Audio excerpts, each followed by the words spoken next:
आपने कभी उत्तराखंड में ईस्ट इंडिया कंपनी का नाम सुना है? अब आप मेरे सवाल को सुनकर चौंक जाएंगे और जवाब होगा आपका नहीं। ईस्ट इंडिया कंपनी के बारे में अक्सर आप लोगों ने सुना होगा क्योंकि यह कंपनी अंग्रेजों की थी और इस कंपनी का एक उद्देश्य था कि भारत में व्यापार करना और व्यापार के नाम पर भारत के लोगों का खून चूसना, उन्हें गुलाम बनाना। लेकिन उत्तराखंड का जिक्र मैंने क्यों किया? ईस्ट इंडिया कंपनी का जिक्र मैंने क्यों किया? एक कंपनी है उत्तराखंड में जो काम कर रही है चमोली जिले में, जिस कंपनी का नाम है HCC। ये वही कंपनी है जिसकी जो तर्ज पर काम कर रही है ईस्ट इंडिया कंपनी के। इसका सिर्फ और सिर्फ एक मकसद है, उत्तराखंड के उन लोगों का खून चूसना जिन लोगों ने वन पंचायत की जमीनें इनको मुहैया कराई हैं। ये जमीन भले ही TSDC द्वारा मुहैया कराई गई, लेकिन ये जमीनें हैं उन ग्राम पंचायतों की जिन ग्राम पंचायतों में बाशिंदे आज भी निवास करते हैं। और अब देखिए हुआ क्या है। हुआ यह है कि जो स्थानीय जो लोग हैं, उन स्थानीय लोगों को ना तो चारा पत्ती मिल पाती है, ना ही उन लोगों को ठीक प्रकार से रोजगार मिल पा रहा है और ना ही उन लोगों को उतना पैसा या फिर मुआवजा मिल पा रहा है जो मुआवजा तय है। केंद्र द्वारा यह मुआवजा तय था, THDC द्वारा यह मुआवजा तय था, लेकिन जब बात इस कंपनी पर आती है तो कंपनी मनमानी करती है। अब देखिए, साजिद कुमार जो प्रोजेक्ट मैनेजर हैं HCC के, जनाब बहुत ही शानदार, बहुत ही उम्दा कलाकार हैं। कलाकार इसलिए कह रहा हूं कि इनकी कलाकारी की वजह से आज जो 4 गांव के जो ग्रामीण हैं वो मजबूर हैं आंदोलन करने पर।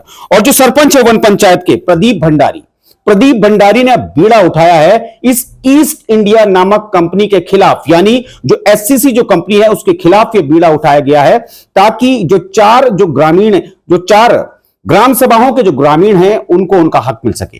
TSDC ने जो भी टर्म्स एंड कंडीशंस रखी थी HCC के सामने, उन टर्म्स एंड कंडीशंस पर यह कंपनी खरा नहीं उतर रही है। बदनाम हो रही है TSDC, और TSDC को बदनाम करने वाले यह कंपनी है, इस कंपनी की करतूत है जिसका नुकसान हो रहा है सीधे सीधे उन लोगों को, क्योंकि वो लोग आज बाध्य हैं, मजबूर हैं आंदोलन करने के लिए। 21 सूत्रीय उन्होंने एक मांग पत्र जो मेरे हाथ में है, इसमें 21 मांगे हैं। इन 21 मांगों को उन्होंने भेजा है जिलाधिकारी गोपेश्वर को, जो चमोली जो जिलाधिकारी हैं, और ये जा सके मुख्यमंत्री के लिए। मुख्यमंत्री के नाम ही ये भले ही संबोधन किया गया है, और उनकी एक मांग है TSDC से भी कि जो प्रभावित जो लोग हैं उनको उनका हक मिले। इसमें कई तरह की ऐसी महत्वपूर्ण मांगे हैं जिन महत्वपूर्ण मांगों पर अगर गौर किया जाए तो हम समझते हैं कि HCC की जो तानाशाही चल रही है, HCC की जो मिलीभगत है कुछ चंद ठेकेदारों से, कुछ चंद अधिकारियों से, वो मनमानी बंद हो सकती है। लेकिन ऐसा तभी हो पाएगा जब निष्पक्ष इस पूरे मामले पर सुनवाई होगी।